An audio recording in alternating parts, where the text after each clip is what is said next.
விளையாடும் நாதனை பாடுதே. ஆரூரன் தந்த பாடல் அடியாரை போற்றுதே. அதில் காணும் நாயன்மாரின் பக்தியை பாடுதே. நம்மந்த தேவாரம் கேட்டு சாம்பல் பெண்ணானதே.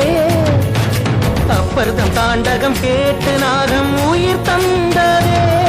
அடநாடென்ன காடென்ன குலமென்ன பிரிவென்ன எல்லோரும் அடியார்களே. திங்கள் சூடிய நாதனே, கங்கை நாடிய வேதனே, மங்கை கூடிய பாகனே,